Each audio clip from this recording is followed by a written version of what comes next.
back to another video. Today we're going to be going over things that I think that I need to improve on aesthetically. So basically just my weak points in general that I have noticed on my body that I can improve on. I've started my new training split, gone into a bit of a bulking phase. I don't want to call it lean bulk or whatever, but yeah, putting on a little bit of weight. And obviously my intention is to put on more muscle. And last week I was taking a few clips after working out, just taking a few clips from my body, the things that I find to be my weak points. And I just wanted to talk about it on video so that I can refer back to it. Also so that I just, hold myself accountable too, because I don't like to say things and then not do it. I say what I mean and I mean what I say. The first thing I wrote down here is that my lats, they're there, but they're not quite there. They're not really pronounced. I have enough mass or volume, but I don't have enough width on the muscle. Y'all have seen it on the videos that I've previously done on back and biceps that I've been bringing up the fact that I really want to get some width on my lats. Like I said, they're there, but they're not there. You guys see it on the video too, when I flex or try to pose, that the lats are there, but they could be much better. But another thing too, I think that the reason why my lats don't pop out as much, it could have to do with my posing. Obviously, I haven't done any posing courses or anything like that, but I do look at my poses, and when I watch back, there are things that I can improve on that could possibly help with bringing out my lats more. The thing is, y'all see it on my back. I have a still here from the video. Everything looks good.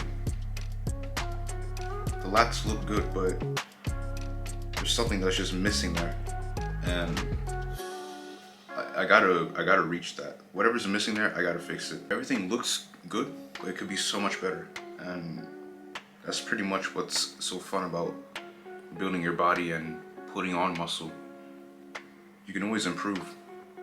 You can always improve, and you improving just makes you a better human overall, in my opinion, because it's a lot of work and dedication that goes into this. Not even just the looks, just attaining that goal. It requires a lot of work, and that's something that I pride myself on. My focus and desire is to get wider lats and somewhat proper wings, is what I wrote down here. Cue the photo, actually. I have it in my head, the image. I don't know if y'all ever seen a bird spread its wings when it's threatened or when it's coming into land, how they spread the wings. That's what we're going for. The next thing that I think I can improve on is my abs and obliques. Yeah, I'm looking at the videos right now. Like, they're decent. They're not bad. But you can always be better. You can always be better. What I mean by my abs being better or improved is that they can be a lot more conditioned. I'm at 10 to 12% body fat, right? And like at this point I should be seeing a lot more, and that's in my opinion. But the reason that I don't think I see a lot is because of the fact that maybe for like a year, I couldn't really train my abs. It was during this period where I was putting on a lot of muscle. I was training hard, and I think that my abs couldn't keep up in a way. So like whenever I train them, they just start to cramp. I do 10 crunches and I was done. They just start to cramp immediately. So basically what I did was, put it off to the side. But then I just started to think, like, if I can't train my abs, there's a problem. I have to find the root cause. And I think it was honestly the fact that my core was too weak to keep up. So what I did was I just started from ground zero and started doing planks. And I threw 3 sets before my upper body training sessions. I wouldn't do it when I was doing legs. That wouldn't be too smart, but before my upper body sessions, I'd do planks, and I started with 3 sets of 1 minute planks, and I basically worked my way up to 3 sets of 3 minute planks. So then I knew that my core was stable enough. And after that, I just started going back into doing crunches. So I'd mix my planks, 3 minute planks for 3 sets, and then I'd do some sort of crunch variant. And eventually, towards this summer, I was able to do things off of the bar. So you guys would see me do windmills and hanging knee raises and hanging leg raises and stuff, and even L-sits at this point. I have lost a bit of the ability to do that because of my pull groin, and I'll get to that after as well, because me pulling my groin, I don't know, it slowed things down for me. Slow things down for me abs wise, but it's okay because now it's been what, 7 weeks since I pulled it. I'm getting back into the swing of things, but I'll talk about that after. Like I said, my abs could be a lot more conditioned. I have the video up right here.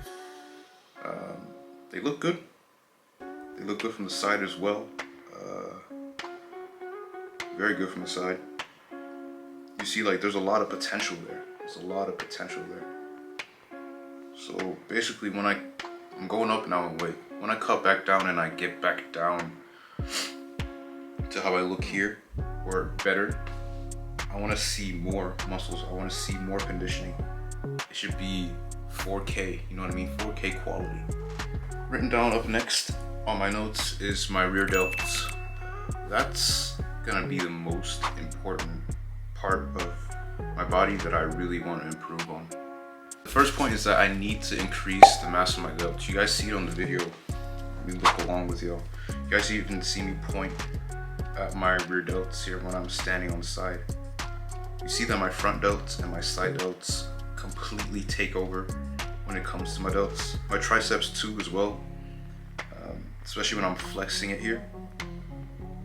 As soon as I flex my triceps, you just see my rear delts disappear. Like, they're there, but they're so tiny. And I'm really looking for that capped look. That capped look so that my shoulders look like a ball. It's almost as if my front and side delts are overdeveloped, but they're not. It's just that I've probably been neglecting my rear delts. Second to last point is my quads. I'm gonna keep pushing them. I've done well on my quads. I'm really proud of the progress that I've made with them over the past year and a half. A lot better. They're a lot better than what they were a year and a half ago. I'm starting to see all the different muscles on the quads. Quad means 4, so there's 4 different muscles in that whole muscle group. And basically the next goal is for all 4 of those muscle groups to be visible and there and pronounced. So I have to condition them. I have to keep working them and just keep putting my focus when I'm training legs on my quads. And I'm saying that because my hamstrings, they grow very easily. They're naturally big. It's not something that I need to necessarily like push as much as I need to push my quads. I wrote down here that I need to condition them so that there's more quality in the muscle. Quality in the muscle. That is really important. That it's prominent. You know what I mean? Prominent cuts. That's just there. That's something that's really important to me, that yeah, you can be a muscular guy, but you have to have quality behind those muscles as well. When there's quality in things, there's a lot of hard work, there's a lot of dedication, there's a lot of work that's just put towards it, and it can be appreciated by you and others. I said I'm proud of what I've been able to accomplish with my quads over the past year and a half, but I'd love to bring them up even more.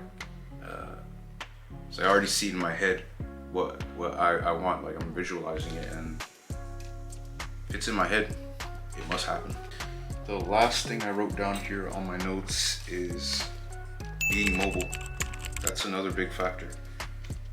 Or I could say being agile. Being mobile and being agile is something that's huge for me when it comes to lifting weights. One, I don't like the feeling of being stiff. I like being athletic. I like that. A lot of people think putting on muscle means that you end up stiff and yeah, you're just big. like turning to your right is gonna be hard, turning to your left is gonna be hard, but that doesn't have to be the case. If I'm still doing the things that I need to do to keep myself mobile and agile, then everything should be fine. When I pulled my groin, like, what was that, 7 weeks ago, 8 weeks ago, so about 2 months, that was actually the worst one that I've had. When I was playing football regularly, I'd strain my groin a bit, but I'd still be able to recover within a week or two and come back and play. But this one actually sat for a while, and it really put things into perspective. I don't know if any of you have like jammed your thumb before, but imagine doing that. If you jam your thumb, like everything becomes harder. You can't pick up a pencil and write, you can't text, like everything just becomes so much more difficult. And that's what it felt like pulling my groin, because yeah, just doing abs became a hassle. Walking around became a hassle. Like turning certain ways that I'm used to turning became a hassle, and it got really irritating. So being mobile and agile and strengthening those smaller muscles is something that I'm also going to be working on. Even if it's not in the gym, if I'm at home and I have time, just using 20 minutes out of my day to stretch or do some type of yoga or something is going to help a lot and benefit me in the long run. Because I've said it before, I'm trying to train and just be active my whole life. There are a lot of people that reach a certain age and just sit on the couch and just do nothing and rot, and it's really sad to watch. But there are others as well that are in their 50s and 60s, 70s, and they're still getting up every day and getting after it. And I want to be one of those guys where I'm getting up, I'm getting after it, even though I'm a lot older. Because yeah, basically if you use it, you don't lose it, and if you don't use it, you lose it. I think I'm gonna wrap it up here. I've gotten everything off my chest that I needed to get off my chest, and everything off of my notes has been said. So make sure y'all drop a comment, leave a like, subscribe to the channel, and share the vid if y'all liked it. And I'll catch you on the next vid.